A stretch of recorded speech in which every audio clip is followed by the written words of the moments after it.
Hey guys and gals, MN-8, last of the standard missions. Let's get into this.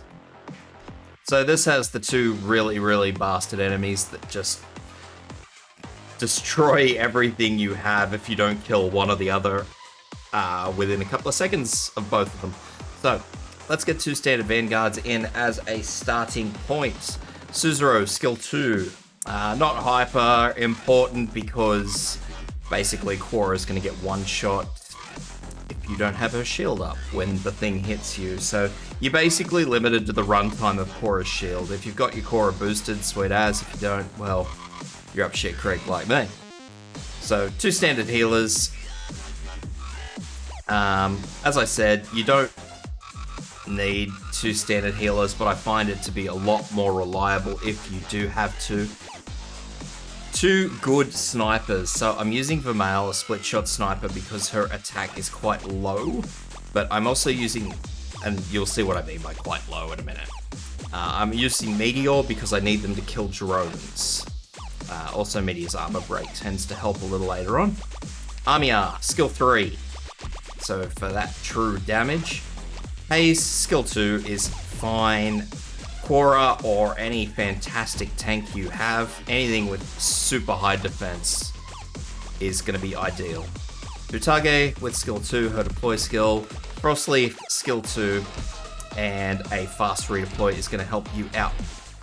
Alright guys, if this helps you out, leave a sub because that helps me out a lot. And let us begin the pain, because I bloody hate these enemies. Alright. So, what we're going to want to do is we are going to want to put our first vanguard in. And then quickly grab our first and second snipers. So that's going to be really important. That those snipers get in as quickly as possible. Make sure they can hit all 4 drones. That is equally important. Alright, after that, we can deploy our second vanguard. So, Vermeil skill as soon as you can, because those drones are going to vacate the premises. And what we're going to do is we're going to start using these. And I need to pop in Haze just here. 2. So as you can see, the drones are moving out. We want to get most of those drones. If you miss one, that's not too bad. Alright. And then we just want to load up this area with as many of these as we can.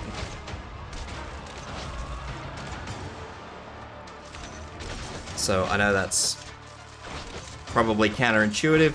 We're just committing Meteor to death, basically. So don't panic too much about that. Don't be a dickhead like me and forget that you've got deployment points to work on. Healer, defender in up here. So there goes Meteor. Is what is. Replace with a coil. And Frostleaf. Another coil there.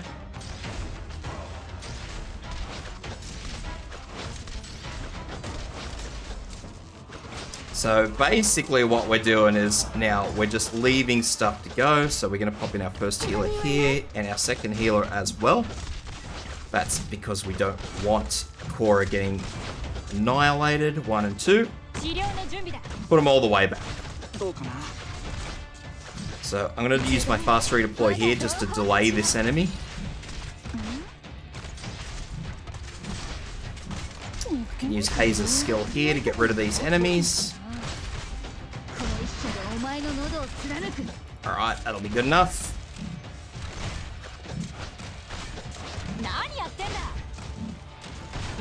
Skill.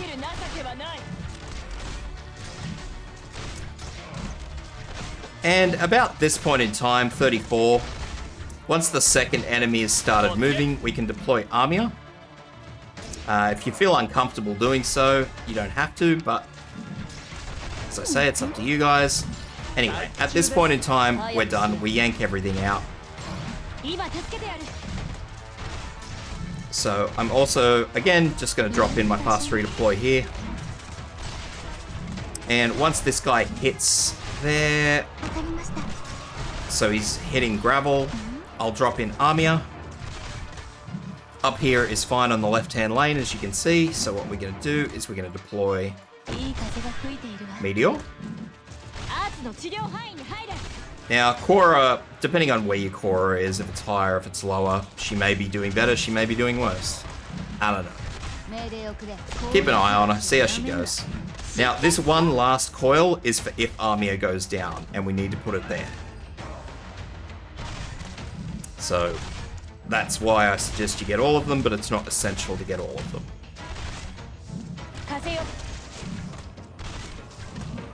Alright. So, as you can see, once you hit 38 with these two guys, the map won't progress, or at least I sat there and let this drag on for a little while as long as I was comfortable, and it didn't progress beyond here. So these guys are where you're at. You can let these guys sit there. If you lose Armia for whatever reason, it gives you your time. So, pop them in.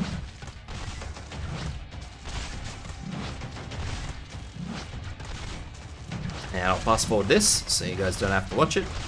Or watch as much of it, I should say. So Army is still working away here. Alright, so this is the start of the end. These drones up here are sort of important, but not super. So I'm not going to use a skill to get that drone down, because I kind of want to have it there as long as possible, if that makes sense. Alright, so here come the bosses. So what we're going to do, A's a skill, and I'm going to use Korra's skill, Suzuru's skill.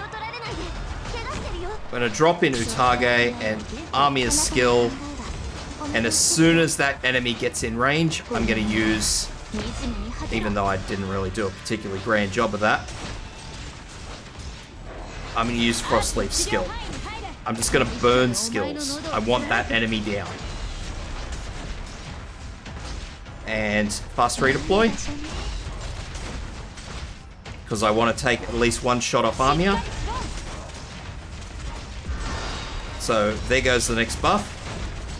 So Korra's skill's out. This is it. Bonk. Replace. This side's done. Yank everyone out. Bonk down. Replace. So there he goes. Meow. He can't actually do anything. He can't hit range tiles unless they're next to the ground tiles, so don't worry about that. So that's it, guys.